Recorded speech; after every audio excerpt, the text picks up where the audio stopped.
Good morning बच्चों, मैं प्रकाश ठाकुर आपका स्वागत करता हूं इंटेलिजेंट एकेडमी के इस ऑनलाइन वीडियो लेक्चर में। बच्चों, आज मैं आप लोगों के लिए प्रॉफिट एंड लॉस यानी कि लाभ और हानि करके मैथ्स का एक टॉपिक है जो लेके आया हूं। और ये बहुत इंपॉर्टेंट टॉपिक है क्योंकि इसके क्वेश्चंस जो है ना बैंक, एसएससी, रेलवे या इस तरह के सभी एग्ज़ाम्स में आते हैं। तो चलिए बच्चों, हम लोग देखते हैं कि कैसे प्रॉफिट एंड लॉस को सॉल्व करेंगे। सबसे पहले मैं आपको बेसिक कॉन्सेप्ट्स बता रहा हूँ जो जनरल मेथड के ऊपर बेस्ड होगा। उसके बाद एक्चुअली मैं ये लेसन जो है ना आपको मैं शॉर्ट मेथड से सॉल्व करवाने वाला हूँ, बट बेसिक समझना बहुत ज़रूरी है। पहले आपको पता चले इसके कुछ इंपॉर्टेंट टर्म्स है, जैसे cost price, selling price, mark price, ये होता क्या है। हम पहले इन चीज़ों के ऊपर फोकस कर लेते हैं। मैं ये सारी चीज़ें आपको बता देता हूँ, फिर हम लोग धीरे धीरे करके एग्जाम्पल्स लेंगे और आगे बढ़ेंगे इस लेसन में। ठीक है बच्चों, चलिए तो शुरू करते हैं हमारा आज का लेसन। आज का जो टॉपिक है हमारा, उसका नाम है प्रॉफिट एंड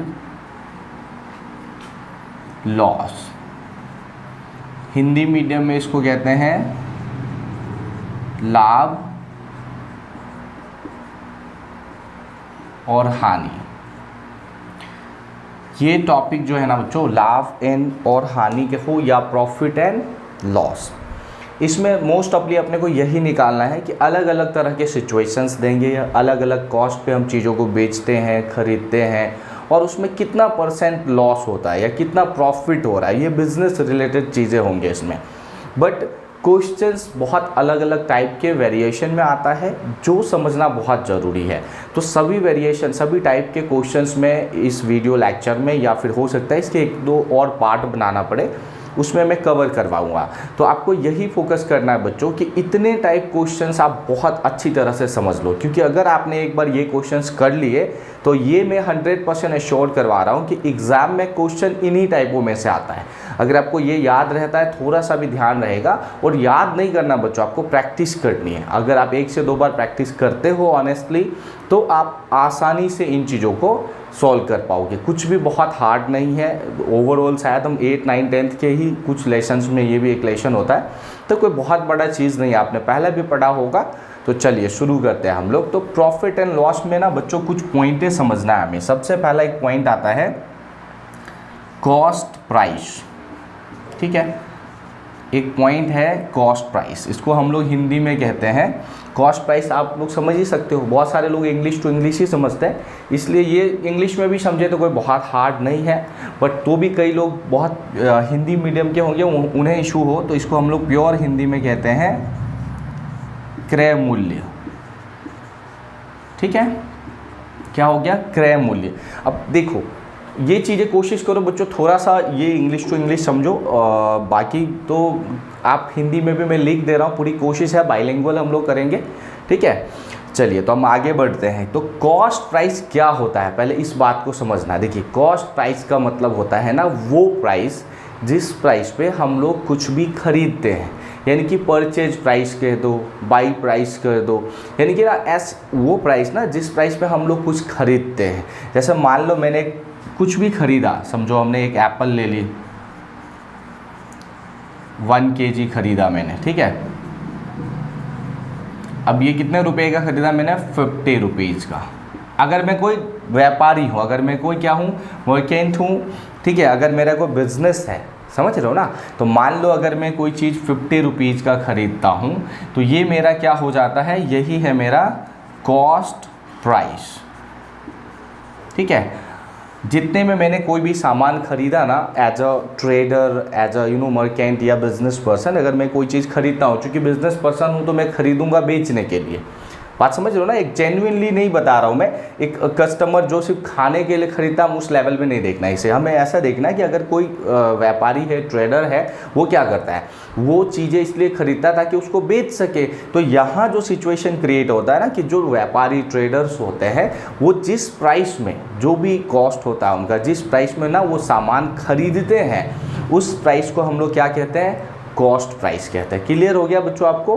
ठीक है, बस यही समझना, जिस प्राइस पे हम ना सामान खरीदते हैं उसे क्या कहेंगे? कॉस्ट प्राइस कहते हैं। उसके बाद एक होता है सेलिंग प्राइस। इसमें दूसरा एक पॉइंट है, इसको हम लोग हिंदी में भी देख लेते हैं। हिंदी में इसको कहेंगे विक्रय मूल्य।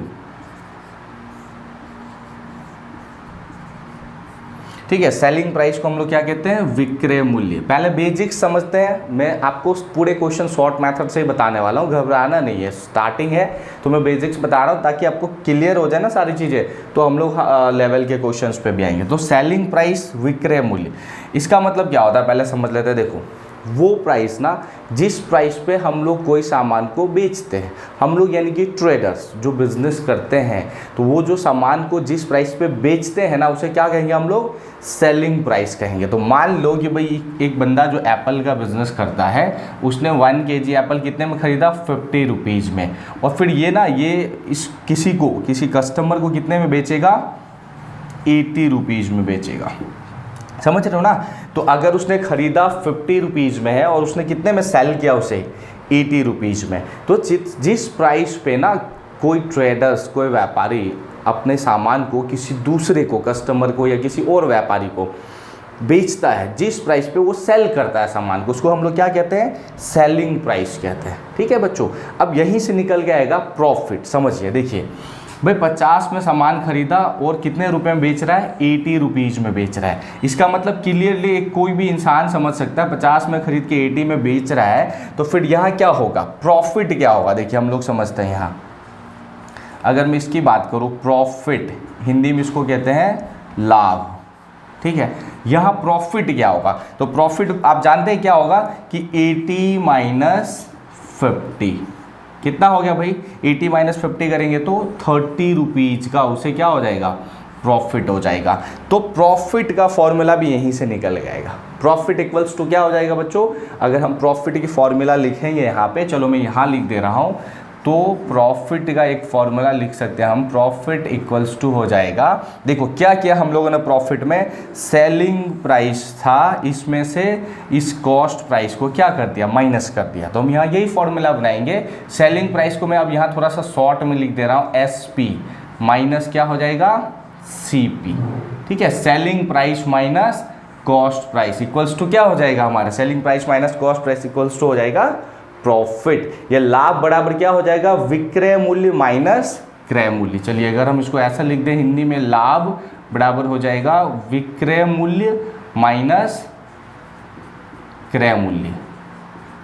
यहाँ पे भी मूल्य है, समझ लेना थोड़ा सा, मैं बोल तो रहा हूँ, विक्रय मूल्य माइनस क्रय मूल्य क्या हो जाएगा, लाभ का फॉर्मूला हो जाएगा।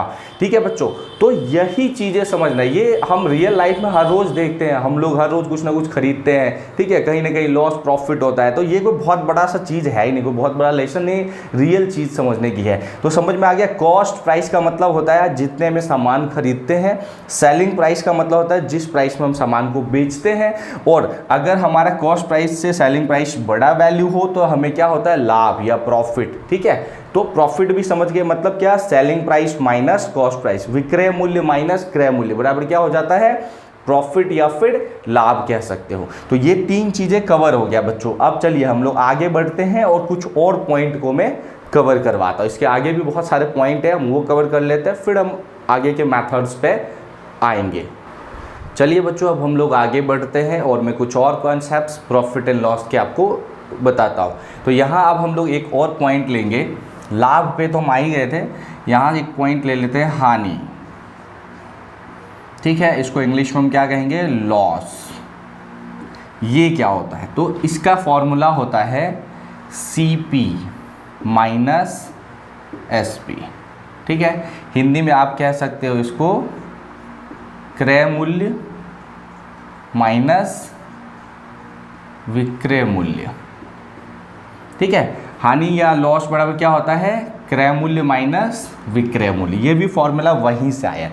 चलिए एक एग्जांपल समझते हैं। मान लो कि कोई व्यापारी है, ठीक है, अब वही अगर एक व्यापारी 1 kg एप्पल खरीदता है, ठीक है, 1 kg एप्पल अगर खरीदे 50 रुपीज़ में, और उसे, ठीक है, ये 50 रुपीज़ में क्या करेगा, वो बाई करता है या परचेज करता है समझो, और फिर उसको सेल करे वो कितने में, 40 रुपीज़ में। कभी कभी ऐसा भी होता है, चीज़ें जैसे कई चीज़ें है ना, फ्रूट्स वगैरह ख़राब होने लगता है, तो इस सिचुएशन में वो सस्ते में भी बेचना पड़ता है, या बहुत सारे रीज़न हो सकते हैं चीज़ों के।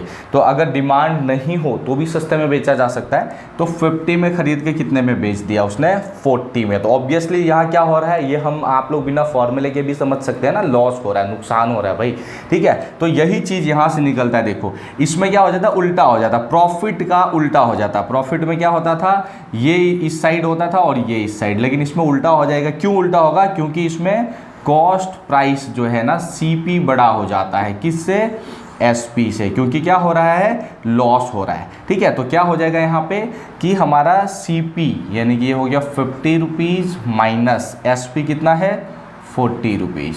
तो कितने का लॉस हो रहा है भाई, 10 रुपीज़ का लॉस हो रहा है अपने को। बात समझ में आ गया आपको। तो प्रॉफिट के साथ साथ ये क्या हो गया, लॉस। लॉस भी होता है कभी कभी बिजनेस में, प्रॉफिट भी होता है। तो इतनी चीज़ें हम लोग समझ लिए आप। चलिए अब मैं थोड़ा सा कुछ और कॉन्सेप्ट लेता हूँ। एक और पॉइंट होता है बच्चों इसमें जो बहुत बार आता है, एक होता है मार्क प्राइस या मार्क्ड प्राइस भी लिखा रहता है, ठीक है। इसको हिंदी में कहते हैं हम लोग अंकित मूल्य,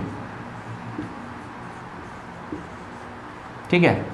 इसको क्या कहते हैं हिंदी में, अंकित मूल्य। तो चलिए समझते हैं कि भाई अंकित मूल्य क्या होता है। तो अंकित मूल्य में क्या है ना बच्चों, इसका मतलब हुआ, आपने देखा होगा कभी शैम्पू के बोतल्स खरीदे होंगे, कोल्ड ड्रिंक्स खरीदा होगा, बिस्किट खरीदा होगा, कुछ भी खरीदा होगा ना जो पैक्ड होता है, तो उस पर लिखा रहता है RS करके, ठीक है, या MRP करके लिखा रहता है, ठीक है। तो MRP जो लिखा रहता है ना उसी को कहते हैं मार्क्ड प्राइस, यानी कि वो प्राइस जो पैक्ड फूड या कोई भी सामान के ऊपर मार्क्ड रहता है, ठीक है। वो प्राइस जो मतलब समझो ना, मार्केट में जाते हो कोई भी सामान खरीदने पैकेजिंग वाला, और वहाँ लिखा हुआ रहता है कि भाई ये 20 रुपये का है या 25 रुपये का है, MRP करके लिखा रहता है, उसी को क्या कहते हैं, मार्क्ड प्राइस, मतलब वो मार्क्ड रहता है, ठीक है। तो ये हो गया आपका मार्क्ड प्राइस, ठीक है। वो प्राइस ना जो समझो पैकेजिंग के साथ, पैकेज सामान के साथ जो होता है लिखा रहता है, जैसे कोल्ड ड्रिंक के बोतल पे लिखा रहता है, बिस्किट के ऊपर लिखा रहता है, कोई भी पैक्ड सामान लोगे ना उसके ऊपर क्या होता है, उस पर कीमत लिखा रहता है। मेडिसिन लेते हैं उस पर भी MRP लिखा रहता है। तो वही होता है। MRP का मतलब क्या होता है बच्चों, समझते हैं। देखिए MRP का मतलब होता है मैक्सिमम रिटेल प्राइस। MRP का मतलब क्या होता है, मैक्सिमम रिटेल प्राइस, यानी कि अगर किसी सामान के ऊपर MRP लिखा हुआ है ना 10, 20, 50, 100 रुपये जो भी, तो उससे ज़्यादा कीमत आपसे कोई वसूल नहीं सकता एज पर गवर्नमेंट नॉर्म्स, ठीक है। गवर्नमेंट रूल के हिसाब से अगर किसी चीज़ की MRP लिखी हुई है 100 रुपये, तो कोई आपसे 110 रुपये ले, ये रूल के खिलाफ है, ठीक है। तो ऐसा नहीं हो सकता। और MRP जो लिखा रहता है ना बच्चों, आप उस पर तौल मोल भी कर सकते हो, यानी कि उस पर आना आप थोड़ा सा जो समझो ना कि प्राइस कम ज़्यादा कम करवा सकते हो, क्योंकि MRP जो होता है ना उसमें बहुत सारी चीज़ें मिक्स होती है। तो मैं अभी चलिए आप आगे बढ़ के ना आपको यही बताता हूँ कि भाई MRP कैसे बनता है और सारे कॉस्ट कैसे कैसे एक दूसरे के ऊपर बेस्ड होके आता है। तो मैं पहले वो कॉन्सेप्ट बता दे रहा हूँ, उसके बाद जो है ना हम लोग आगे आएंगे, कुछ और फॉर्मूलाज पढ़ेंगे और फिर एक्सरसाइज सॉल्व करेंगे, ठीक है बच्चों। तो आगे बढ़ते हैं अब हम लोग। ओके बच्चों, चलिए अब हम लोग कुछ और कॉन्सेप्ट्स को समझ लेते हैं। तो अभी मैं आपको ये बता रहा हूँ कि कैसे हर चीज़ की प्राइसिंग डिसाइड होता है, ताकि आपको ना हर एक कॉन्सेप्ट क्लियर होता जाए और फिर सब चीज़ों को समझ पाएंगे। कुछ और कॉन्सेप्ट है जो मैं आपको बता देता हूँ। देखिए शुरू से स्टार्ट करते हैं, मैं बिल्कुल स्टार्टिंग से चीज़ें करवा रहा हूँ। मान लो ना कोई चीज़ कंपनी में मैन्युफैक्चर होता है,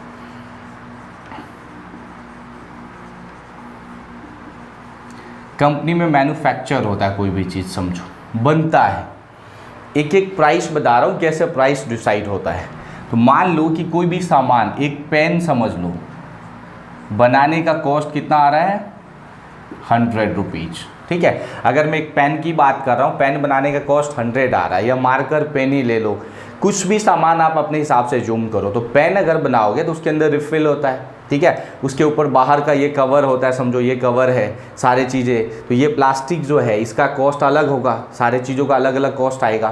तो सब मिला के उसके बाद पेन बनाने में मतलब वर्कर वहाँ काम करते हैं, मैनेजर लोग जॉब करते हैं वहाँ पे, सबकी सैलरी होती है। तो मतलब होल सोल थिंग मिला लेंगे अगर कंपनी में जो भी खर्चा होता है, लाइट बिल, इलेक्ट्रिसिटी, यानी कंपनी के अंदर फिक्स्ड कॉस्ट और वेरिएबल कॉस्ट, दो तरह के कॉस्ट लगते हैं, ठीक है। कोई सामान बनाने में फिक्स्ड कॉस्ट और वेरिएबल कॉस्ट। चलो थोड़ा सा मैं ये भी बता देता हूँ। फिक्स्ड कॉस्ट ना वो होता है ना बच्चों जो नहीं बदलता, जैसे मैनेजर की सैलरी। अब देखो समझो, पहले अगर आप ना एक ही यूनिट कोई सामान बनाओ, मतलब एक मोबाइल फ़ोन बनाओ, 100 मोबाइल फ़ोन बनाओ, मैनेजर अगर आपने रखा है तो वो फिक्स सैलरी पे होता है 20-50 हज़ार लाख रुपए, तो उसे इतनी सैलरी आपको देनी पड़ेगी, भले आपका कंपनी 1 घंटा चलेगी, 2 घंटा चलेगी, 5 घंटा चले। तो ये चीज़ें क्या हो जाता है, फिक्स्ड कॉस्ट। और एक होता है वेरिएबल कॉस्ट। वेरिएबल कॉस्ट मतलब कि अगर मोबाइल फ़ोन बना रहे हैं तो मोबाइल के अंदर की बहुत सारे पार्ट पुर्जे हैं, तो जितने ज़्यादा प्रोडक्शन करोगे उतने ज़्यादा उस पार्ट पुर्जों की ज़रूरत पड़ेगी। या फिर समझो आप ऐसा भी समझ सकते हो, जैसे जो वर्कर होते हैं, जो लेबर क्लास लोग हैं, तो उसमें अगर आप ज़्यादा प्रोडक्शन करोगे तो ज़्यादा लेबर्स की ज़रूरत पड़ेगी आपको, तो वहाँ उनकी कॉस्ट भी क्या हो जाएगा, वेरिएबल, बदलने वाला कॉस्ट। समझ रहे हो ना, सामान ज़्यादा बनाएंगे तो उसके ऊपर खर्चे भी बढ़ने वाले हैं, तो वो जो होता है वो वेरिएबल कॉस्ट। और फिक्स्ड कॉस्ट क्या है, सामान कम बनाओ या ज़्यादा, तो मैनेजर की सैलरी तो नहीं बदलने वाली, जो एग्जीक्यूटिव बड़े लेवल के होते हैं पोस्ट एम्प्लॉयज़, तो उनकी सैलरी नहीं चेंज होता, चाहे प्रोडक्शन 1 हो चाहे 10 हो। तो फिक्स्ड और वेरिएबल हर तरह के कॉस्ट को मिला देते हैं, सब जोड़ के टोटल यूनिट प्रोडक्शन कितना होता है एक कंपनी के अंदर। मान लो एक कंपनी में जितना भी यूनिट प्रोडक्शन होता है उसको हम मतलब ऐसा डिवाइड कर लेते हैं सारे खर्चों को। तो क्या होगा, मान लेते हैं हम लोग कि भाई एक मार्कर पेन बनाने में, ठीक है, मान लेते हैं कि भाई एक पेन बनाने में 100 रुपये का खर्चा आता है, तो ये इसका क्या हो गया, मैन्युफैक्चरिंग कॉस्ट। ठीक है, अब इसके ऊपर यहाँ इसको क्या पेड करना पड़ेगा भाई, टैक्स पे करना पड़ेगा, जीएसटी। पहले यहाँ मैन्युफैक्चरिंग के ऊपर एक्साइज लगता था, ठीक है, अभी जीएसटी में सब आ गया है। तो मान लो अगर हम एक्साइज की बात या जीएसटी करें, यहाँ मान लेते हैं, हम ऐसे ही बस बता रहा हूँ, 20 रुपये इसका खर्चा हो गया, ठीक है, तो इसकी कॉस्ट अब कितनी हो गई, 120 रुपीज़। अब यहाँ क्या होता है, आपने अक्सर देखा होगा, चाहे कोल्ड ड्रिंक की समझो, बिस्किट, चॉकलेट, कोई भी चीज़, पेन, मार्कर, जो भी है, उसका मार्केटिंग भी तो करना पड़ता है सेलिंग के लिए। ठीक है, मार्केटिंग मतलब जैसे किसी बड़े सेलिब्रिटीज़ को एडवर्टाइजमेंट के लिए देते हैं, या कभी सेलिब्रिटी को नहीं भी दे सकते हैं, छोटे आर्टिस्ट को भी दे, लेकिन कॉस्ट तो जाता है, टीवी के ऊपर ऐड चलाते हैं, समझ रहे हो ना। तो ये सारा यहाँ क्या हो जाएगा कि इसके जितने भी मार्केटिंग के कॉस्ट होते हैं वो भी जुड़ जाएंगे। ठीक है, चाहे एडवर्टाइजमेंट हो इसके अंदर, समझ रहे हो ना, टीवी ऐड हो, कोई भी ऐड हो, ये सारे कॉस्ट मान लो इसके ऊपर 20 रुपीज़ के आ जाए। अब ये कितने का हो गया, 140 रुपीज़ का हो गया। समझ रहे हो ना, ये सारे कॉस्ट मैं बता रहा हूँ जिससे आपको सब कुछ क्लियर हो जाएगा। अब ये जो हमारा कॉस्ट आके बना है ना यहाँ पे 140 रुपीज़, इसी कॉस्ट को हम लोग कहेंगे, इसको ही कहते हैं कॉस्ट प्राइस हो गए हमारा। बात समझ में आ गया, ये क्या हो जाएगा, कॉस्ट प्राइस हो जाएगा। ये कंपनी के लिए कॉस्ट प्राइस है, समझ रहे हो ना, मैं कंपनी की बात कर रहा हूँ, आम आदमी, ये कंपनी का क्या होगा, कॉस्ट प्राइस हो जाएगा। समझ रहे हो, जो कंपनी मैन्युफैक्चरिंग कर रहा है ना, उसका ये क्या हो गया, कॉस्ट प्राइस। अब कंपनी कैसा डील करेगा भाई, कंपनी ये सोचता है कि उसे कुछ % प्रॉफिट होना चाहिए, समझ रहे हो ना, तो कंपनी को अपना खुद का प्रॉफिट चाहिए रहता है कुछ ना कुछ %। तो मान लो कंपनी को इसके ऊपर 20 रुपीज़ का प्रॉफिट चाहिए, तो फिर इसका क्या हो जाएगा, 160 रुपीज़। अब ये 160 रुपीज़ हो जाएगा आपका सेलिंग प्राइस। ठीक है, ये उस कंपनी का क्या हो गया, सेलिंग प्राइस। बट फाइनल नहीं है बच्चों, कस्टमर को 160 रुपीज़ में नहीं मिलता है, बात समझ रहे हो ना, इसमें बहुत सारा चीज़ और देखा जाएगा, अभी मैं बता रहा हूँ। देखो, ये तो कंपनी का बता रहा हूँ, कंपनी ने 100 रुपये का बनाया, टैक्स बढ़ा, फिर उसके एडवर्टाइजमेंट खर्चे किए, तो ये 140 का हो गया। फिर कॉस्ट प्राइस है ये कंपनी का 140, और इसमें 20 रुपये कंपनी ने सोचा कि उसको 20 रुपये का प्रॉफिट चाहिए, तो ये 160 का हो गया। लेकिन अब देखो, ये तो कंपनी के लिए था, अब जो मटेरियल्स होगा वो मार्केट में आएगा, तो मार्केट में होलसेलर को भी तो कुछ पैसे चाहिए, रिटेलर को भी तो कुछ पैसे चाहिए, बात समझ रहे हो ना, होलसेलर और रिटेलर को भी तो कुछ पैसे चाहिए। उसके बाद जो कस्टमर होते हैं उन्हें डिस्काउंट चाहिए रहता है, समझ रहे हो ना। तो चलो अब यहाँ क्या होगा, सेलिंग प्राइस के ऊपर मान लो कंपनी कैसे प्राइस बनाता है मैं वो बता रहा हूँ। कंपनी का कॉस्ट ये हो गया और सेलिंग प्राइस हो गया, ये कंपनी का हो गया, ये कस्टमर का सेलिंग प्राइस और कॉस्ट प्राइस नहीं है, ये बात ध्यान रखना, कस्टमर के लिए तो अलग हो जाएगा। अब यहाँ से कंपनी क्या डिसाइड करेगा कि अगर कंपनी ने सोचा कि भाई मुझे 10 रुपीज़ होलसेलर को देना है प्रॉफिट, और 20 रुपीज़ प्रॉफिट किसे देना, अपने को, रिटेलर्स को। ठीक है, कंपनी सोचता है, तो देखो यहाँ पे क्या होगा, समझो ये 10 रुपीज़ जुड़ जाएगा इसमें, ये किसको देगा, होलसेलर को, और ऐसे ही फिर 30 रुपीज़ किसको दे रहा है वो कंपनी, ठीक है, रिटेलर को दे रहा है। तो हमें ध्यान रखना है, ठीक है। तो यहाँ देखो 160 और 10 और ये हो गया 30 समझो, तो कितना हो जाएगा यहाँ पे आपका 200 रुपीज़ हो गया। समझ रहे हो बच्चों, ये कितना हो गया 200 रुपीज़ हो गया आपका। अब यहाँ से मैं ऊपर ले लेता हूँ, नीचे थोड़े से स्पेस कम है, तो ये 200 रुपीज़ जो प्राइस हो गया अभी तक, ये इसका कॉस्ट बन चुका है, ये हो गया 200 रुपीज़। अब मार्क प्राइस क्या होता है उस पर आते हैं। देखो, कॉस्ट प्राइस यानी कि सामान को बनाने में या जनरल जो जितने में खरीदते हैं वो हो गया, और सेलिंग प्राइस ये हो गया।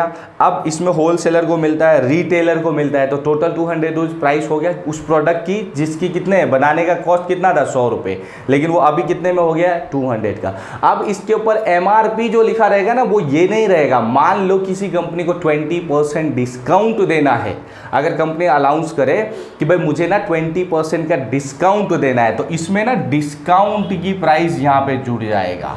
अब 20% डिस्काउंट अगर कंपनी बोलेगा तो इसका मतलब है कि 200 का 20%, तो कितना हो जाएगा 200 का 20%, 40 रुपीज़ हो जाएगा। तो अब इतना जो होगा ना ये होगा MRP लिखा हुआ वहाँ पे, ठीक है। MRP कितना लिखा होगा उस प्रोडक्ट का 240 रुपीज़, ठीक है। MRP कितना होगा 240 रुपीज़। तो आप समझो कि 100 रुपीज़ का सामान कितने का हो जाता है 240 रुपीज़ पे पहुंच जाता है। तो यही ध्यान रखना है बच्चों। अब देखो, जैसे मैं ये कह रहा हूँ कि अब 40 रुपीज़ क्या है यहाँ पे डिस्काउंट है। अगर जैसे मान लो कि आप किसी सामान को लेने गए, उस पर कितना लिखा 40 रुपीज़ लिखा है 240। अब इस 240 पे डिस्काउंट उसने बोला आपको मैंने डिस्काउंट कितना दे दिया 40 रुपीज़, ये कितने का हो गया 200 रुपीज़ का। अब ये बताओ इस 200 रुपीज़ में भाई ये होलसेलर का रिटेलर का सबका प्रॉफिट जुड़ा हुआ है। तो हो सकता है आप बोलो कि नहीं मुझे 200 में नहीं, मुझे 190 में चाहिए, तो रिटेलर अपना 30 रुपीज़ का जो डिस्काउंट है थोड़ा सा मतलब उसको जो प्रॉफिट मिलने वाला है उसको कम कर सकता है कि अगर मेरा मटेरियल बिक रहा है ना तो क्या करना है मुझे कुछ नहीं 30 की जगह वो 20 रुपये में एडजस्ट कर सकता है, 15 रुपीज़ में एडजस्ट कर सकता है। समझ रहे हो ना। तो ये इस तरह से पूरा कॉस्टिंग चलता है। मैं एग्जैक्ट सभी चीज़ें नहीं बता रहा हूँ, होल चीज़ें बता रहा हूँ जिससे कि आप समझ पाओगे, ठीक है। तो ये बेसिक्स प्रॉफिट एंड लॉस के लिए अगर हम कॉमर्शियल चीज़ें पढ़ रहे होते हैं ना तो इसके अंदर बहुत सारे चीज़ें फिक्स्ड वेरिएबल के अंदर बहुत सारी चीज़ें आता है। इतना डीप में अपने को जाने की जरूरत नहीं है क्योंकि अपने को तो सिर्फ ये पढ़ना है कि प्रॉफिट और लॉस। तो मैं ये इसलिए बता दिया कि भाई सामान कैसे बनता है, उसकी प्राइसिंग कैसे डिसाइड होता है ना, ये चीज़ें आपको ध्यान रखना है। और ये प्रॉफिट एंड लॉस के कंसर्निंग में बताया, कॉमर्शियल चीज़ों के कंसर्निंग में नहीं बता रहा हूँ, ठीक है। तो मैंने होलसेल थिंग लिया है, तो यही चीज़ें समझना है। आप देखो ये इसलिए बताया क्योंकि आपने को ये निकालने की जरूरत पड़ेगी। अब ये एक आता है डिस्काउंट, तो डिस्काउंट को हिंदी में कहते हैं बट्टा, ठीक है। डिस्काउंट को क्या कहते हैं हम लोग बट्टा। तो डिस्काउंट बराबर क्या हो गया, समझ में आ गया ना। हमेशा ये पॉइंट याद रखना, डिस्काउंट किसके ऊपर आता है MRP, या जो प्राइस रहता है इसी को हम क्या कहेंगे मार्क्ड प्राइस के ऊपर क्या निकालते हैं हम लोग डिस्काउंट निकालते हैं, ठीक है। डिस्काउंट किस पे निकालेंगे मार्क्ड प्राइस पे। और डिस्काउंट का अगर मैं फॉर्मूला निकालूं, देखो ये डिस्काउंट है, इसका फॉर्मूला निकालो, यानी कि मुझे अगर ये 40 रुपीज़ निकालना हो तो क्या होगा, ये क्या है हमारा MP है, मार्क प्राइस है, और ये हमारा यहाँ हम इसको कह सकते हैं फाइनल सेलिंग प्राइस, ठीक है। ये सेलिंग मैंने मैन्युफैक्चरर का बताया था इसमें सारा कॉस्ट करके, लेकिन हम अगर मार्केट एक कस्टमर के तौर पे देखेंगे तो भाई सामान 200 का है और वो कितने में मार्क लिखा है 240 यहाँ पे, तो ये इसका फाइनल सेलिंग प्राइस होगा, ठीक है। कस्टमर के हिसाब से अगर हम लोग देखेंगे तो अपने को क्या देखना है हमेशा कि जब देखो अपने को निकालना हो डिस्काउंट निकालना है तो इसका फॉर्मूला क्या हो जाएगा समझिए, D = हमेशा हो जाएगा MP, यानी कि मार्क प्राइस माइनस क्या हो जाएगा आपका सेलिंग प्राइस, ठीक है। क्योंकि एग्जांपल्स जो होंगे ना उसमें ऐसा नहीं दिया रहेगा मैन्युफैक्चरिंग की इतना लगता है, टैक्स इतना लगता है, फिर मार्केटिंग पे इतना लगता है। ये मैंने आपको समझाया है, बात समझ में आ गया ना। ये समझने के लिए कि इंटरनली इतनी चीज़ें होती है। जब आप एग्जाम के एक्सरसाइज सॉल्व करो उसमें सिंपल लिखा रहेगा कि मार्क प्राइस इतना है, सेलिंग प्राइस इतना है, या कॉस्ट प्राइस इतना है। यही ध्यान रहेगा, क्या देगा कि कॉस्ट प्राइस क्रय मूल्य इतना है, विक्रय मूल्य इतना है और अंकित मूल्य इतना है, तो उस तरह से निकालना है। तो जब ये देगा तो हमें हमेशा क्या करना है, डिस्काउंट = क्या होगा मार्क प्राइस, समझ रहे हो ना, जितने का लिखा हो। इसको हिंदी में अगर आप कहोगे तो ये होगा अंकित मूल्य माइनस क्या हो जाएगा विक्रय मूल्य, ठीक है। अंकित मूल्य में से विक्रय मूल्य घटा दोगे तो ये क्या निकल के आएगा, ये निकल के आएगा बट्टा, हिंदी में इसको बट्टा कहते हैं, ठीक है। और डिस्काउंट निकल के आएगा। तो ये भी कॉन्सेप्ट ध्यान रखना, डिस्काउंट बराबर क्या हो जाएगा हमारा, mark price minus selling price, ठीक है। तो हम क्या निकाल लेंगे, बट्टा। और हमेशा ये भी याद रखना, डिस्काउंट जो है ना किस पे निकलता है, मार्क प्राइस के ऊपर, ठीक है। डिस्काउंट किस पे निकलता है, मार्क प्राइस के ऊपर। अब इसका एक फॉर्मूला भी ले लेते हैं हम लोग। जैसे एक आता है, एक फॉर्मूला और होता है, परसेंटेज डिस्काउंट, ठीक है। परसेंटेज डिस्काउंट करके आता है, या डिस्काउंट परसेंट भी कह सकते हो उसको, ठीक है। परसेंटेज डिस्काउंट या डिस्काउंट परसेंट। तो इसका फॉर्मूला हो जाता है डिस्काउंट बाय, ठीक है, MP, मार्क प्राइस इंटू 100, क्योंकि परसेंट आ गया तो इंटू 100 हो जाएगा। तो ये फॉर्मूला क्या होगा, परसेंट डिस्काउंट, ठीक है, या इसको हम हिंदी में कहेंगे बट्टा प्रतिशत, ठीक है। अगर निकालना हो या प्रतिशत बट्टा निकालना हो तो क्या होगा, डिस्काउंट यानी कि बट्टा बाय, ठीक है। इसको प्योर हिंदी में कहोगे तो यहाँ लिख सकते हो बट्टा बाय, मार्क प्राइस को कहते हैं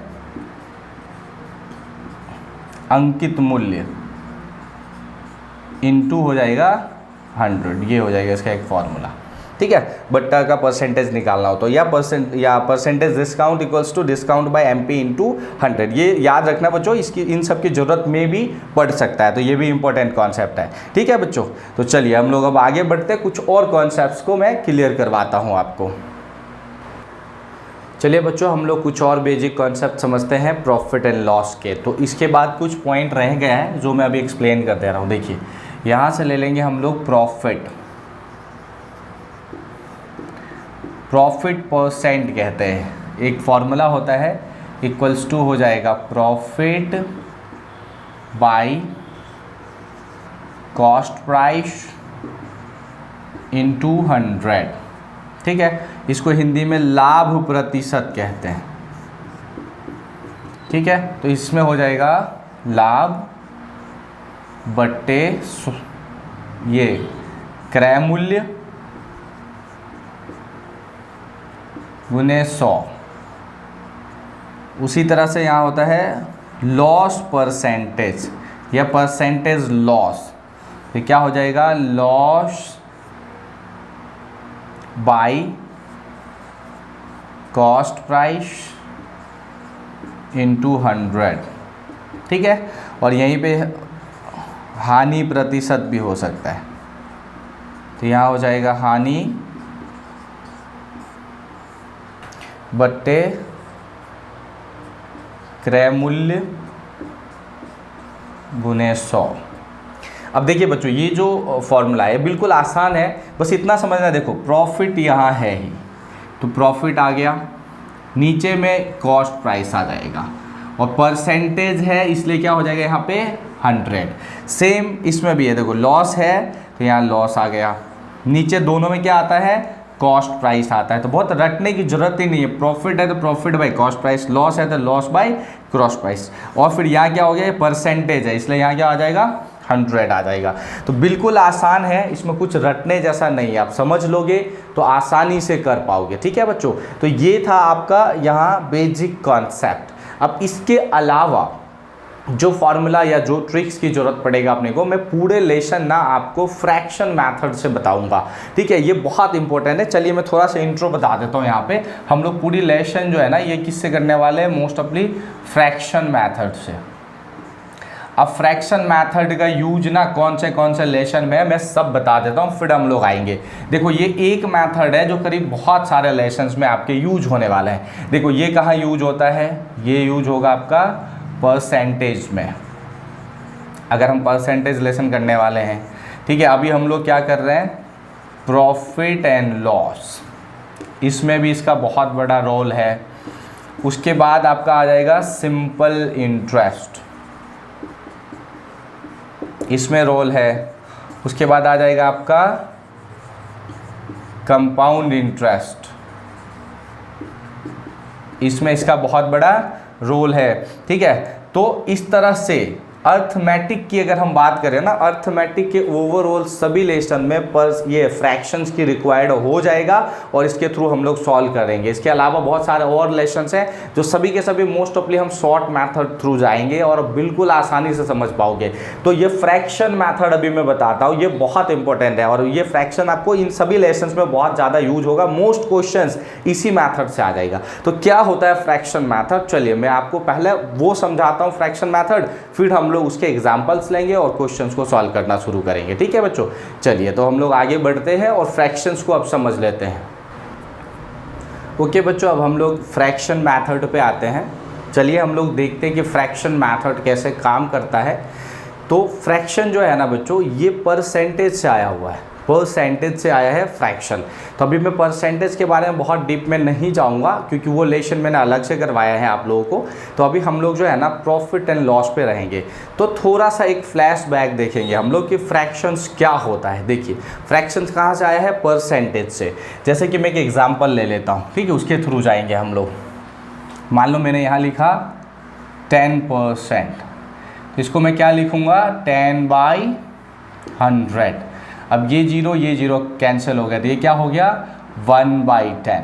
दिस इज एग्जैक्टली फ्रैक्शन। ठीक है, इसको हम क्या कहेंगे यहाँ पे, फ्रैक्शन। तो हम लोग ना देखो जो भी परसेंटेज में आएगा उसे किस में बदल लेना है, फ्रैक्शन में, और सॉल्व करेंगे।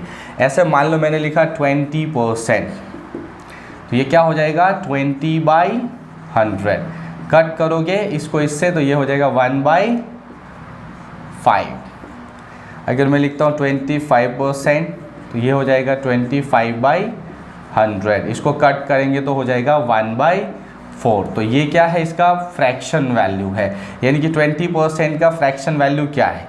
अब अगर मान लो कि आपको फ्रैक्शन वैल्यू से, ठीक है, अगर ना फ्रैक्शन की वैल्यू से अपने को क्या निकालना हो, परसेंटेज वैल्यू में आना हो, फ्रैक्शन वैल्यू से परसेंटेज वैल्यू आना है, तो जैसे फ्रैक्शन क्या है 1/5, तो इसको 100 से मल्टीप्लाई कर लो।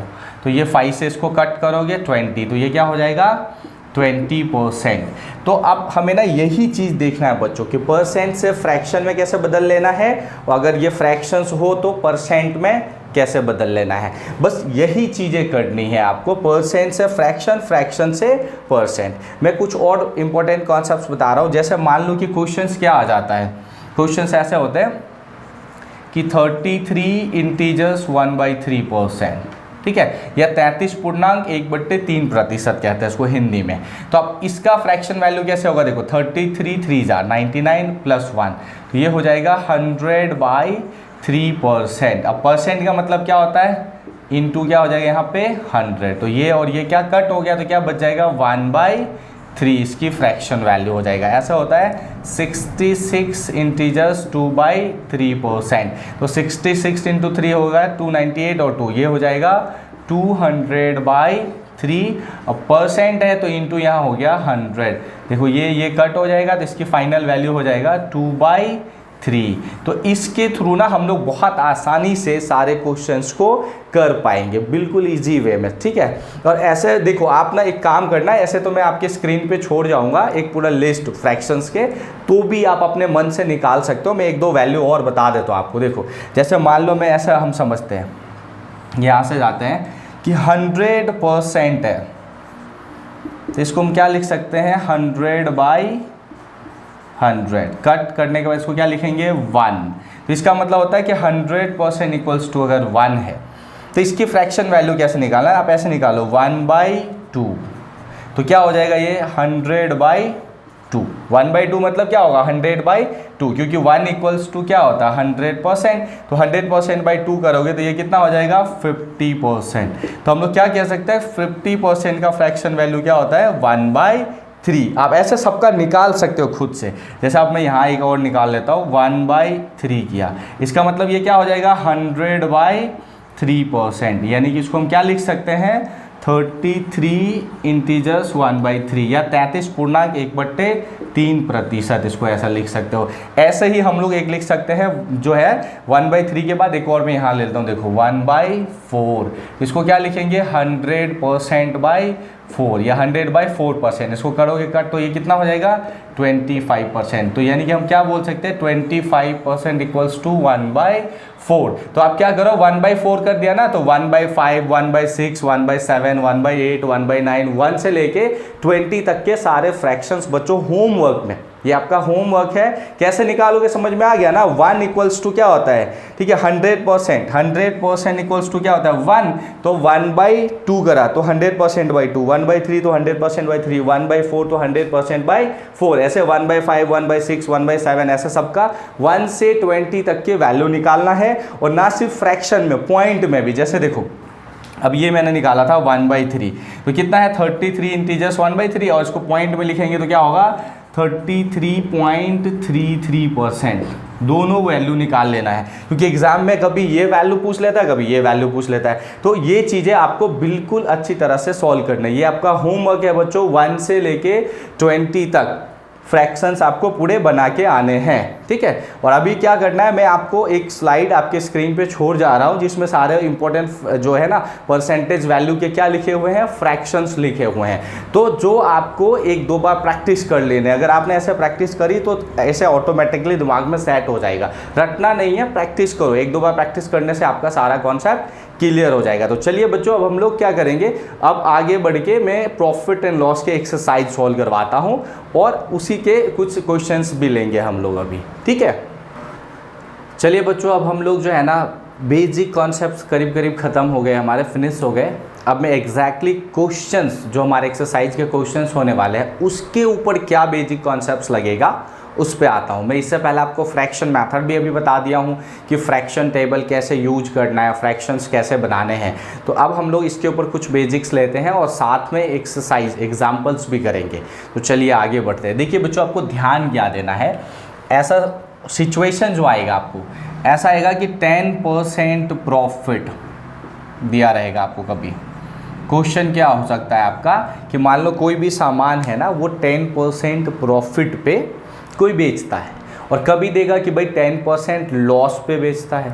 तो इस सिचुएशन का बेसिक्स हम समझते हैं फ्रैक्शन मेथड से कैसे करना है, ठीक है। तो फ्रैक्शंस तो आपको पहले से क्लियर है, फ्रैक्शंस तो आपको आता ही है कि कैसे निकालना, मैंने अभी बताया है। तो अब हम लोग इसको समझते हैं, ठीक है। प्रॉफिट होगा तो कैसे करना है और लॉस होगा तो कैसे करना है, ठीक है। तो मान लो अगर प्रॉफिट होता है 10%, तो इसका फ्रैक्शन वैल्यू क्या होता है बच्चों 10% का 1/10।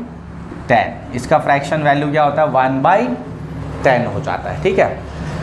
तो हमेशा ये होगा इसका कॉस्ट प्राइस और ये होगा इसका प्रॉफिट, ठीक है। ये क्या होगा, ये कॉस्ट प्राइस और ये प्रॉफिट।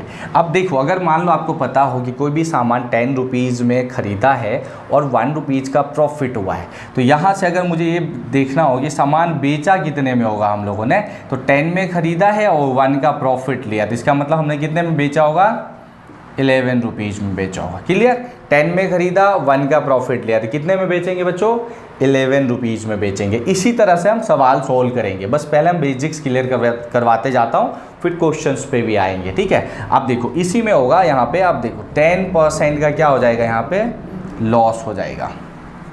मान लो ठीक है कि कोई सामान खरीदेगा कोई ट्रेडर और 10% जो है ना लॉस पे वो बेच देगा, 10% लॉस पे। तो फिर वही 10% का मतलब क्या होता है 1/10 होता है। 10% इक्वल्स टू 1/10। तो यहाँ क्या होगा, ये होगा इसका CP कॉस्ट प्राइस, ठीक है, और ये हो जाएगा इसका लॉस, ठीक है। ये बेसिक्स है, इसी पे सभी सवाल सॉल्व होंगे। ये क्या होगा कॉस्ट प्राइस और ये होगा लॉस। अब देखो यहाँ अगर कोई सामान 10 का बेचा और 1 रुपये का नुकसान हो गया, तो फिर इसका मतलब ना देखो यहाँ समझना है कि देखो 10 रुपीज़ का सामान है, कॉस्ट प्राइस कितना है 10 रुपीज़। अगर इसके ऊपर 1 रुपये का लॉस हो जाता है तो फिर सामान ना बेचेगा कितना, हमें सेलिंग प्राइस निकालना है। तो ऑब्वियसली हम सब समझ सकते हैं ना कि 10 रुपये के सामान में 1 रुपये लॉस ही हो गया, इसका मतलब उसने बेचा कितने में होगा 9 रुपीज़ में बेचा होगा। तो यही बात समझना है बच्चों, जब प्रॉफिट रहता है तो कैसे ये कॉस्ट प्राइस है ये प्रॉफिट है, इन दोनों को जोड़ देंगे तो क्या निकल जाता है सेलिंग प्राइस, ठीक है। और अगर लॉस होता है तो ये कॉस्ट प्राइस है लॉस है, इसको घटा देंगे तो हो जाएगा सेलिंग प्राइस। तो इसके ऊपर एक फॉर्मूला भी बना सकते हैं आप, एक फॉर्मूला होता भी है। तो क्या हो सकता है सेलिंग प्राइस इक्वल्स टू क्या हो जाता है cost price plus profit, cost price plus क्या हो जाएगा यहाँ पे प्रॉफिट, और एक होगा selling price equals to cost price minus loss. जब लॉस होगा तो ये वाला पॉइंट आ जाता है, जब प्रॉफिट होता है तो ये वाला पॉइंट आ जाता है। बस ये इसके थ्रू निकाल लेंगे, आपको कुछ रटने की जरूरत नहीं, बस इतने ही समझो ना, इतना समझ ही सकते हो ना कि 10 रुपीज़ का सामान है, 1 रुपीज़ प्रॉफिट हुआ तो भाई ऑब्वियसली 11 रुपीज़ में बेचा होगा, 10 का सामान है 1 का लॉस किया तो 9 रुपीज़ में बेचा होगा, ये बात तो आप समझ ही सकते हो, ठीक है। तो इसी के ऊपर सारा कॉन्सेप्ट बेस्ड रहेगा। अब ये तो हो गया जनरल। अब एक स्पेशल सिचुएशन आता है इस लेसन में, जब ना ऐसा दिया रहेगा कि प्रॉफिट या फिर लॉस किसके ऊपर हो रहा है, सेलिंग प्राइस के ऊपर हो रहा है। ये बात ध्यान रखना बच्चों, क्या देगा कि भाई प्रॉफिट और लॉस जो भी हो रहा है ना वो किसके ऊपर हो रहा है, सेलिंग प्राइस के ऊपर हो रहा है। तो क्या होगा, देखो अगर क्वेश्चन दे कि प्रॉफिट लॉस, इसमें क्या ना कुछ दिया नहीं रहेगा, ऐसा देगा कि भाई कोई सामान ना 10% प्रॉफिट पे बेच देता है, ऐसा समथिंग समथिंग, या 10% लॉस पे, लेकिन इसमें स्पेसिफाई करेगा कि 10% सेलिंग प्राइस के ऊपर प्रॉफिट लेके बेचता है, ठीक है, कॉस्ट प्राइस नहीं, सीधा लिखा रहेगा सेलिंग प्राइस पे। तो सिचुएशन ये बनेगा। अब अगर मान लो 10% का प्रॉफिट हो तो यहाँ जो है ना थोड़ा सा चीज़ें बदल जाएगा। देखो तो 10% का क्या होगा, 1/10, तो यहाँ ये हो जाएगा सेलिंग प्राइस। अगर क्वेश्चन में स्पेसिफाई करे कि प्रॉफिट किस पे लिया गया है, सेलिंग प्राइस पे, तो फिर ये वाला वैल्यू सेलिंग प्राइस होगा और ये इसका क्या हो जाएगा, प्रॉफिट हो जाएगा। तो फिर यहाँ देखो, यहाँ हमें क्या निकालना पड़ेगा, कॉस्ट प्राइस। तो सीपी देखो, अगर सामान मैंने 10 रुपये में बेचा है और उसमें कितने का प्रॉफिट लिया है, 1 रुपये का, तो इसका मतलब है कि खरीदा कितने में होगा, 10 में से 1 को माइनस करेंगे, हमने कितने में खरीदा होगा, 9 रुपीज़ में खरीदा होगा, तभी ना 1 रुपये का प्रॉफिट लिया। देखो 9 रुपीज़ में 1 रुपये प्रॉफिट जोड़ देंगे तो बेचा कितना है हमने, 10 रुपये में, समझ रहे हो। तो यहाँ से भी एक फॉर्मूला लगा सकते हो आप, ये क्या हो जाएगा, CP इक्वल्स टू यहाँ आ जाएगा आपका SP, ठीक है, माइनस प्रॉफिट, ठीक है। देखो SP में से क्या हो जा रहा है, अगर ये इसमें से ये प्रॉफिट घटा देंगे तो क्या आ जाएगा, यहाँ से हमारा क्या निकल के आता है, CP। आपको रटना नहीं, बस इतनी बात तो समझ ही सकते हो ना बच्चों कि 10 में सामान बेच रहा है, उस पर प्रॉफिट 1 रुपये लेके बेच रहा है, इस 10 रुपये में 1 रुपये प्रॉफिट जुड़ा हुआ है, तो सामान खरीदा कितने में होगा, 9 रुपीज़ में खरीदेगा, तभी ना 1 रुपये प्रॉफिट जोड़ देगा तो बेच कितने में रहा है, 10 रुपीज़ में। इतनी बात तो समझ सकते हैं आप लोग, मुझे लग रहा है ये बिल्कुल आसान है। ये कब होगा, जब स्पेशली देगा सिचुएशन कि चीज़ें किस पे हो रहा है, प्रॉफिट ले रहा है सेलिंग प्राइस पे, और अगर नहीं लिखा रहेगा ऐसा तब फिर हम कॉस्ट प्राइस ये वाले ऑप्शन के थ्रू आ जाएंगे, लेकिन जब लिख देगा स्पेशली सेलिंग प्राइस तो फिर नीचे वाला वैल्यू SP हो जाएगा और ये प्रॉफिट। उसी तरह से अगर लॉस सिचुएशन आ जाए इसमें, समझो इसमें अगर सिचुएशन ये आता 10% लॉस है, ठीक है, तो फिर इसमें क्या होगा, फिर ये वही हो जाएगा 1/10, तो ये हो गया इसका सेलिंग प्राइस और ये हो गया इसका लॉस। अब देखो 10 रुपये में बेच रहा है सामान को, 1 रुपये क्या करके, नुकसान करके 10 रुपये में बेचा, या आप ऐसा भी करो, कोई सुनिए, 10 रुपये में सामान बेचा है, नुकसान कितने का किया उसने, 1 रुपये का, तो फिर इसका मतलब यहाँ पे क्या होगा, कॉस्ट प्राइस बराबर 10 रुपये का सामान बेचा है तो उसमें कितने का नुकसान कर लिया, 1 रुपये का, तो कॉस्ट प्राइस क्या होगा, इस 10 में ये 1 जुड़ जाएगा, तो हमारा कॉस्ट प्राइस यहाँ क्या आ जाएगा, 11 रुपीज़। मतलब 11 रुपये का सामान है जिसमें 1 रुपये उसने क्या कर लिया है, नुकसान कर लिया है, तभी तो उसने 10 रुपये में सामान बेचा है ना। सामान कितने का है, 11 रुपीज़ का है, और कितना नुकसान कर लिया, 1 रुपये, तो 10 रुपये में बेचा है। ये समझ सकते हो आप लोग कि 10 रुपीज़ में बेचा है तो कितना नुकसान किया, 1 रुपये, इसका मतलब इसमें इसको जोड़ देंगे तो ये आ जाएगा। या यहाँ से ये फॉर्मूला भी लगा सकते हैं आप, ठीक है, CP इक्वल्स टू क्या हो जाएगा यहाँ पे, SP प्लस लॉस, ठीक है। बस एकदम बेसिक लेवल की चीज़ें समझने की जरूरत है। इसी फ्रैक्शंस के ऊपर हम लोग मोस्ट ऑफ क्वेश्चंस को सॉल्व कर लेंगे बच्चों, ठीक है। तो ये फ्रैक्शंस बिल्कुल ध्यान रखना है कि कैसे यूज होता है, ठीक है बच्चों। चलिए तो अभी हम लोग थोड़ा और कुछ और एग्जाम्पल्स लेते हैं और कुछ क्वेश्चंस को सॉल्व करते हैं। चलिए बच्चों, अब हम लोग जो है ना एग्जैक्टली एग्जाम्पल सॉल्व करते हैं प्रॉफिट एंड लॉस के, और उसके लिए क्या रिक्वायर्ड है हम उन चीज़ों पे आते हैं। तो देखिए, अभी मैंने आपको बताया इससे पहले कि जो है ना फ्रैक्शन वैल्यू क्या होता है, फ्रैक्शन परसेंटेज के ऊपर बेस्ड होता है। तो प्रॉफिट एंड लॉस के क्वेश्चन में ना मोस्ट ऑफली परसेंटेज दिए होते हैं और उसी के थ्रू हम लोग जाएंगे। तो सबसे पहले मैं एक और कॉन्सेप्ट समझाता हूँ, समझिए। देखिए, जैसा मान लो किसी क्वेश्चन में दे कि 10% प्रॉफिट ठीक है, क्वेश्चन में क्या देगा कि 10% प्रॉफिट पे कोई सामान ना कुछ रुपए में बेच देते हैं। ठीक है, एक सेलर है भाई, कोई ट्रेडर या व्यापारी है जो कुछ सामान, कोई भी सामान ना 10% प्रॉफिट पे क्या करता है, बेच देता है किसी और को। तो अगर ये कॉन्सेप्ट होता है तो आपको दिमाग कैसे लगाना फ्रैक्शन मेथड में। देखो 10% प्रॉफिट का मतलब परसेंट को हम क्या लिख सकते हैं, 10/100। और एक दो बार प्रैक्टिस करोगे तो आपको याद ही हो जाएगा कि 10% इक्वल्स टू क्या होता है, 1/10। 10% इक्वल्स टू होता है 1/10। समझ में आ गया बच्चों। देखिए तो हमेशा ये वाला जो प्राइस है ये वाला होगा CP। ठीक है, ये प्राइस कौन सा होने वाला है, कॉस्ट प्राइस, नीचे वाला। शॉर्ट मेथड बता रहा हूँ मैं, जनरल नहीं बता रहा। और ये वाला प्राइस हमेशा होगा आपका प्रॉफिट।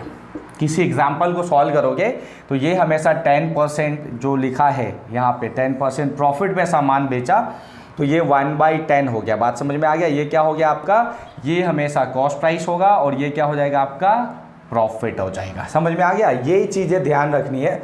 और इसके लिए ना आपको बच्चों कि भाई परसेंटेज की फ्रैक्शन वैल्यू क्या बोला, होमवर्क में प्रैक्टिस कर लेना। चलिए आप ऐसा कैसे क्वेश्चंस होंगे मैं आपको एक एग्जांपल बताता हूं और फिर उसको इसी मेथड से सॉल्व करते हैं। बिल्कुल आसानी से, कुछ भी करना नहीं पड़ेगा अपने को, हम कर पाएंगे। जैसे मान लो ऐसा क्वेश्चन हो सकता है, ठीक है, कि देखो 1100 रुपीज़ में ना एक ट्रेडर सामान को बेचता है। 1100 रुपीज़ में क्या करता है, सामान को सेल करता है। ठीक है, और at the rate of 10% profit. ठीक है, और फिर आपसे क्वेश्चन क्या पूछेगा कि व्हाट इज कॉस्ट प्राइस। ठीक है, क्वेश्चन क्या बोलेगा कि भाई अगर ना, समझो पहले मैं इसे बेसिक लेवल पे बता रहा हूँ, क्वेश्चन हम एक्सरसाइज में सॉल्व करेंगे अभी। कि अगर मान लो कि कोई बंदा बोले कि उसके पास कोई सामान है जो 1100 रुपये में 1100 रुपीज़ में सेल कर दिया, कितने 10% प्रॉफिट लेके, मतलब उसने 10% प्रॉफिट लेके सामान को कितने में सेल कर दिया है, 1100 में। तो बताइए कि उसने सामान खरीदा कितने में होगा। समझ रहे हो क्वेश्चन क्या है कि अगर 1100 में सामान को बेचा उसने कितने प्रॉफिट पे, 10% पे, तो उसने सामान कितने में खरीदा होगा, इसका कॉस्ट प्राइस क्या है। तो हमें क्या याद रखना, देखो 10% दिया है, इसका फ्रैक्शन वैल्यू होता है 1/10, और ये क्या है, कॉस्ट प्राइस, और ये क्या है, प्रॉफिट। तो सिंपल सी बात है, अगर कोई सामान 10 रुपये का खरीदेंगे हम लोग, 10 रुपीज़ में परचेज करते हैं, तो फिर उस पर प्रॉफिट कितना आ रहा है, ये 1 रुपीज़। तो फिर इसको सेल कितने में करेंगे, सब बताओ, सेल कितने में करेंगे हम लोग। 10 रुपये में खरीदा है, 1 रुपये प्रॉफिट हुआ था, 10 + 1 कितने रुपये में सेल करेंगे, 11 रुपीज़ में सेल करेंगे। समझ रहे हो ना, ये दिमाग लगाओ। देखो सामान कितने का है, हमें ये देखना चाहिए, परसेंट 10% है, तो ये कितने का सामान है, 10 रुपीज़ का, यानी कि 1/10 बना दिया हमने फ्रैक्शन। तो इसकी कॉस्ट प्राइस ये है और प्रॉफिट ये है। तो भाई सेलिंग प्राइस बराबर, स्टार्ट में मैंने नहीं बताया था, SP बराबर क्या लिखेंगे हम लोग, ऐसा भी होता है, सेलिंग प्राइस अगर निकालनी हो तो इसका मतलब क्या हो जाएगा यहाँ पे, कॉस्ट प्राइस प्लस प्रॉफिट। हालांकि ये चीज़ें तो अपने मन से भी समझ में आ जाता है, कोई बहुत बड़ा फॉर्मूला नहीं है, पर ये भी कह सकते हो सेलिंग प्राइस बराबर क्या होता है, कॉस्ट प्राइस प्लस प्रॉफिट। भाई कॉस्ट प्राइस में प्रॉफिट जोड़ दोगे तो हो जाएगा सेलिंग प्राइस। ठीक है, अगर यही माइनस में रहा तो ऐसा भी हो सकता है। चलिए वो मैं अभी आगे डिस्कस करूंगा आपसे, पहले हम इस चीज़ों को सॉल्व करते हैं। तो कॉस्ट प्राइस प्लस प्रॉफिट, तो अब सिंपल है, अगर आपको फॉर्मूला नहीं भी आता, एक आम आदमी तो भी समझ सकते हैं कि 10 रुपये में सामान खरीदा और 1 रुपये उस पर लाभ हुआ या प्रॉफिट हुआ, तो इसका मतलब सामान कितने में बिका होगा, 11 रुपये में। तो यहाँ यही समझना, अगर 11 रुपीज़ में हम इसके हिसाब से सामान कितने में बेचना है, 11 में, लेकिन इस क्वेश्चन में कितने में बिक रहा है बच्चों, 1100 में, यानी कि 11 रुपीज़ इक्वल्स टू यहाँ हो जाएगा 1100। तो 1 की वैल्यू निकाल लेना है, तो 1 रुपीज़ इक्वल्स टू कितना हो जाएगा, 1100/11, कट कर दो, कितना हो गया, 100। तो 1 की वैल्यू कितनी आ रहा है हमारा, 1 रुपीज़ की वैल्यू कितना है, 100। तो हमारा कॉस्ट प्राइस कितना है बच्चों, देखो यहाँ पे कॉस्ट प्राइस कितना है अपना, 10 रुपीज़। तो 1 रुपीज़ की वैल्यू अगर 100 है तो 10 रुपीज़ की वैल्यू कितना हो जाएगा, 10 × 100, यानी कि हमारा कॉस्ट प्राइस कितना हो जाएगा, 1000 रुपीज़। हमारा CP कॉस्ट प्राइस कितना हो जाएगा, 1000। अगर 1100 में सामान बेचा है एट द रेट ऑफ 10%, तो यहाँ पे कॉस्ट प्राइस बराबर हो जाएगा 1000 रुपीज़। ठीक है, ये ध्यान रखना, बिल्कुल आसानी से कर पाओगे। देखो 10% फ्रैक्शंस 1/10। अब मुझे आपको समझाना है इसलिए मैं इतने स्लो मोशन में ऐसे बता रहा हूँ, आप दिमाग में कर सकते हो। क्वेश्चन कंप्यूटर स्क्रीन पे देखोगे 10% 1/10, ये कॉस्ट प्राइस, ये प्रॉफिट, इसका मतलब 10 + 1 क्या हो गया 11 रुपीज़ हमारा क्या हो गया सेलिंग प्राइस। बेचेंगे कितने में 11 में, तो 11 = 1100, तो 1 = 100। तो फिर हमें किसकी वैल्यू निकालना है, कॉस्ट प्राइस निकालना है। तो ये हो गया अपना 1000 आंसर। समझ में आ गया बच्चों।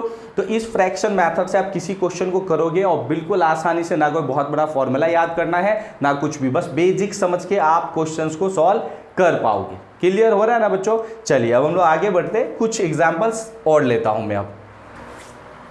चलिए बच्चों हम लोग एक और एग्जाम्पल सॉल्व करते हैं, कुछ और बेसिक्स लेवल के एग्जाम्पल बता रहा हूँ, फिर हम लोग क्वेश्चंस पे आएंगे। ठीक है, क्वेश्चन 1 2 3 4 करके हम लोग क्वेश्चंस को भी सॉल्व करेंगे। तो देखिए अब मान लो कि एक ऐसा एग्जाम्पल आ सकता है आपका कि कोई ट्रेडर है, ठीक है, वो क्या कर रहा है कि 900 रुपीज़ में एक व्यापारी, ठीक है, व्यापारी जो है एक, ठीक है, वो 900 रुपीज़ में ना सामान बेच देता है, किस पे 10% लॉस लगा के। ठीक, तो फिर बोलेगा इसमें, तो उसका कॉस्ट प्राइस ढूंढिए। क्या बोलेगा ढूंढने के लिए, कॉस्ट प्राइस। देखिए एक ट्रेडर है, एक व्यापारी 900 रुपीज़ में सामान बेच देता है, कितना लॉस लगा के 10% लॉस लगा के। तो फिर क्या बोलेगा, उसका क्या निकालना अपने को, कॉस्ट प्राइस निकालना है। ठीक है, तो अपने को क्या रखना, बस देखिए यही बात ध्यान देना बच्चों। 10% = क्या हो जाएगा 1/10, और ये क्या है CP, और ये क्या हो गया यहाँ पे लॉस।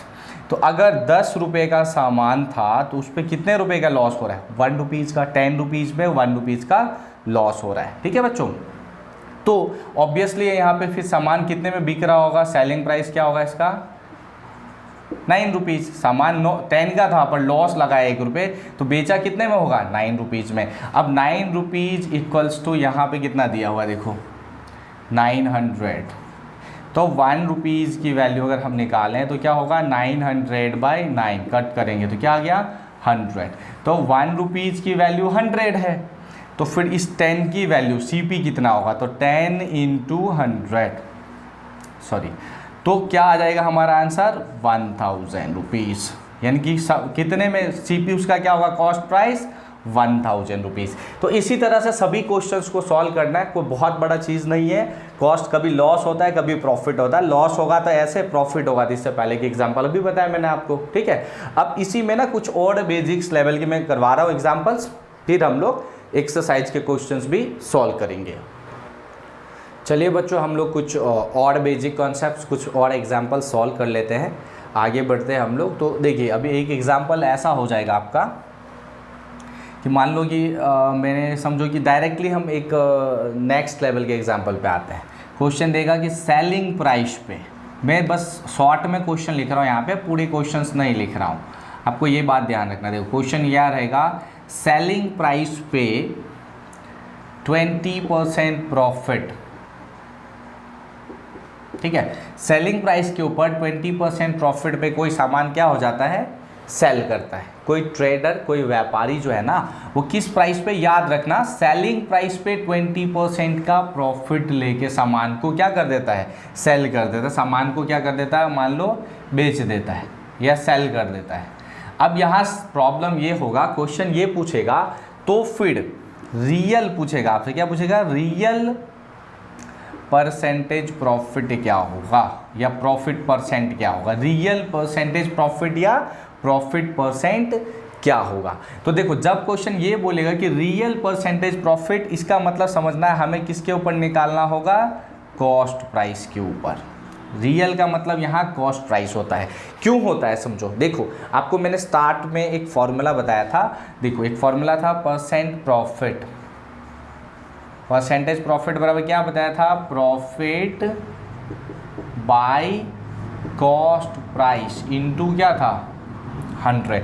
परसेंटेज प्रॉफिट बराबर क्या होता है, profit by cost price into 100। यहाँ कभी सेलिंग प्राइस नहीं आता है, कॉस्ट प्राइस ही आता है। तो क्वेश्चन में आपको क्या देगा कि भाई सेलिंग प्राइस पे उसने 20% प्रॉफिट पे बेच दिया, तो रियल परसेंटेज प्रॉफिट मतलब समझो कि कॉस्ट प्राइस पे कितना परसेंटेज पे बेचा होगा। समझ में, वहाँ सिर्फ इतना रियल लिख देगा, फिर आपको ये खुद से समझना है कि रियल परसेंट प्रॉफिट बोलेगा तो हमें इसका मतलब कॉस्ट प्राइस पे प्रॉफिट निकालने को बोलेगा। एक एग्जांपल, यही एग्जांपल लेता हूं मैं, इसको सॉल्व कराता हूं।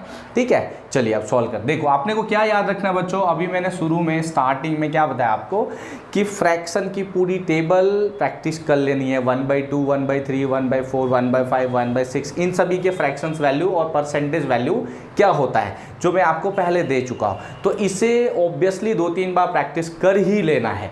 अब देखो फिर से यहाँ 20%, तो अगर आप 1-2 बार प्रैक्टिस करोगे तो समझ जाओगे 20% इक्वल्स टू क्या होता है फ्रैक्शन वैल्यू इसका 1/5। अगर नहीं प्रैक्टिस है तो देखो 20%, तो परसेंट की जगह क्या हो जाएगा 100, इसको कट करेंगे 2 से इसको कट करोगे 5 हो जाएगा, तो ये क्या आ रहा है 1/5। अब हर बार इतना नहीं करना है बच्चों, अगर आप इतना करने जाएंगे तो टाइम कंज्यूम जाएगा, आपका टाइम चला जाएगा। और कॉम्पिटेटिव एग्जाम्स में टाइम ही बहुत बड़ा चीज़ होता है, टाइम नहीं होता अपने पास शॉर्ट में चीज़ों को करना, इसलिए मैं मैथड बदल के आपको सिखा रहा हूँ। ठीक है, तो 20% इक्वल्स टू, या अपने को याद हो जाएगा, 1-2 बार अगर प्रैक्टिस कर ली तो दिमाग में सेट हो जाएगा 1/5। तो मैंने क्या बताया था बेसिक कॉन्सेप्ट समझाने टाइम पे कि सेलिंग प्राइस पे अगर प्रॉफिट लॉस की बात करेगा तो फिर ये वाली वैल्यू हमेशा क्या होती है सेलिंग प्राइस, और ये वाला वैल्यू यहाँ प्रॉफिट बोल रहा है तो यहाँ प्रॉफिट हो जाएगा। अगर इस जगह पे यहाँ पे लॉस होता तो ये ऊपर वाला लॉस हो जाता, ये होगा सेलिंग प्राइस। आप समझो ये सेलिंग प्राइस है हमारा और ये प्रॉफिट है, तो आप समझो कि भाई 1 रुपये प्रॉफिट लेने के बाद सामान हमने कितने में बेची है 5 रुपये का। ठीक है, हम लोगों ने सामान यहाँ पे क्वेश्चन के हिसाब से सेलिंग प्राइस 5 है, इसका मतलब बेचा तो 5 रुपये में ही है, और उस 5 रुपये में भी कितना प्रॉफिट लिया है 1 रुपये। तो भाई अगर मैं यहाँ पे बोलूँ कि सामान खरीदा कितने में होगा, तो सिंपल समझ में आता है हमने कितने में खरीदा होगा, हम लोगों ने 4 रुपीज़ में। भाई 5 रुपये का सामान बेच दिया है जिसमें लाभ कितना ले लिया, प्रॉफिट भी हमने 1 रुपये ले लिया है, तो इसका मतलब है कि हमने कितने में खरीदा होगा 4 रुपीज़ में। अब फॉर्मूला रटने की जरूरत नहीं, ऐसे समझ में आएगा, 5 में बेच दिया, उसमें भी प्रॉफिट कितना रुपया लिया था 1 रुपये का, तो इसका मतलब हमने कितने में खरीदी थी, कॉस्ट प्राइस अपना कितना है 4 रुपीज़। अब समझो परसेंटेज प्रॉफिट निकालना है, परसेंटेज प्रॉफिट बराबर क्या होता है profit by cost price into 100। या तो आप ऐसा भी समझ सकते हो कि भाई 4 रुपीज़ के ऊपर कितना रुपीज़ का प्रॉफिट हो रहा है 1 रुपीज़ का। ठीक है, 1 रुपीज़ का प्रॉफिट कितने रुपीज़ पे हो रहा है 4 रुपीज़ पे, तो फ्रैक्शन वैल्यू तो ऐसे आ गया 1/4। अगर आपने 2 बार प्रैक्टिस की होगी तो आप समझ जाएंगे कि 1/4 इक्वल्स टू हो जाता है 25%। 1/4 की वैल्यू क्या होता है 25%। आपको करना नहीं है, समझ में आ गया। देखो क्या सिंपल है, 5 रुपीज़ में बेचा है, 1 रुपये प्रॉफिट लेके, इसका मतलब खरीदा होगा 4 रुपये का।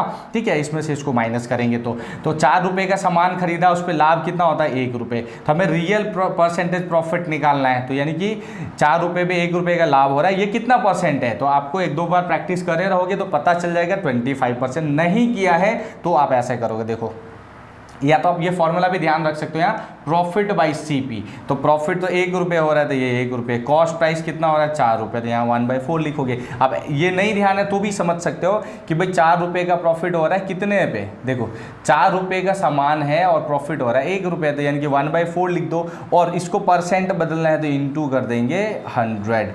ठीक है, फ्रैक्शन को परसेंट में बदलने के लिए मैंने बेसिक बताया था। ठीक है, फ्रैक्शन को जब परसेंट में बदल देते क्या करते हैं 100 से मल्टीप्लाई कर देते हैं। ठीक है, फ्रैक्शन को जब भी हम परसेंट में बदलेंगे, देखो ध्यान रखना है, फिर से बता रहा हूँ, जब हम लोगों को फ्रैक्शन वैल्यू को किस में बदलना होगा परसेंट में बदलना होगा।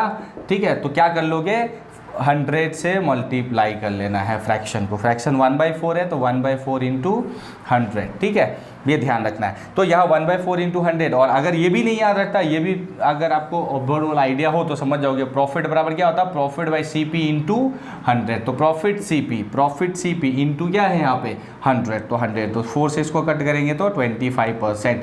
तो हमारा फाइनल आंसर क्या हो जाएगा 25, यानी कि रियल जो परसेंटेज प्रॉफिट है वो कितना है 25% है, और सेलिंग प्राइस पे ये चीज़ कितनी है 20% है। तो ये चीज़ें ना आपको बच्चों ध्यान रखना है बिल्कुल। ठीक है, और कोशिश करो कि आपको ये ना फ्रैक्शन देखते अपने आप समझ जाओ कि ये 25% की वैल्यू है। इसके लिए 2-3 बार प्रैक्टिस करो फ्रैक्शन वैल्यू को लिख के 1/2, 50%, 1/3, 33 इंटीजर्स 1/3, यानी कि 33 पूर्णांक 1/3% या 33.3 3-3%। तो प्रैक्टिस करो 1/4 25%, 1/5 20%। तो प्रैक्टिस करोगे तो अपने आप सेट हो जाएगा। कैसे आता है ये मैं पहले बता चुका हूँ आप लोगों को बच्चों, ठीक है। तो ये ध्यान रखना है, समझ रहे हो, इस तरह से हम लोग निकाल पाएंगे क्वेश्चंस को। तो बच्चों आगे का जो भी पॉइंट्स है आप वीडियो को 2 से 3 बार जरूर देखिए, जिससे आपका सारा कॉन्सेप्ट क्लियर हो जाएगा। अगर कहीं होता है तो भी, अगर आप कुछ डाउट रह जाता है तो आप कांटेक्ट तो मुझे कर ही सकते हो, आप कांटेक्ट करके भी पूछ लेना। और हम लोग आगे जो है ना कुछ और एक्सरसाइज के क्वेश्चंस, अब डायरेक्टली क्वेश्चंस लेंगे हम लोग, जो क्वेश्चंस एग्जाम में आए हुए हैं या जो जैसे क्वेश्चंस आते हैं। तो अगली वीडियो में ना मैं आपको डायरेक्टली 1 2 3 4 5 करके सारे क्वेश्चन सॉल्व कराने वाला हूं। ये पूरा बेसिक कॉन्सेप्ट था, मैंने कुछ एग्जांपल्स बताए जिसके थ्रू आप चीज़ों को समझ पाएंगे। अगली वीडियो में हम लोग डायरेक्टली सारे क्वेश्चन सॉल्व करेंगे और अगले टाइम में हमारा ये बेसिक समझने की जरूरत नहीं है। बट अगर आपको फ्रैक्शन वैल्यू याद नहीं होता है, प्रैक्टिस करके 2 3 4 बार प्रैक्टिस नहीं करोगे घर पे, तो फिर अगले बार क्वेश्चन जब सॉल्व करेंगे तो आपको थोड़ा सा प्रॉब्लम होगा। इसीलिए बच्चों ये होमवर्क है आपका कि आपको 1 से लेकर 30 यानी कि 1/2 1/3 1/4 ऐसा करके 1/30 तक के सभी फ्रैक्शंस वैल्यू की 2-3 बार प्रैक्टिस कर लेना है। और फ्रैक्शन वैल्यू कैसे बनाना है ये मैं इसी वीडियो में बता चुका हूँ, तो वो करके प्रैक्टिस कर लीजिए, ताकि आप अगले जब क्वेश्चन सॉल्व करना होगा, जब हम हार्ड लेवल के क्वेश्चंस पे आएंगे, तो आपको बार बार फ्रैक्शन वैल्यू नहीं देखना पड़े पीछे पेज पर लटके, तो उसे प्रैक्टिस कर ही लेना है। अगले वीडियोस में डायरेक्टली हम लोग एक्सरसाइज के क्वेश्चंस करेंगे, इन्हीं बेसिक कॉन्सेप्ट्स के ऊपर सारे क्वेश्चंस होने वाला, कुछ भी बहुत हार्ड नहीं है, बस प्रैक्टिस प्रॉपर्ली आपको करना है बच्चों, ठीक है। चलिए तो हम अगले वीडियो में अभी मिलते हैं।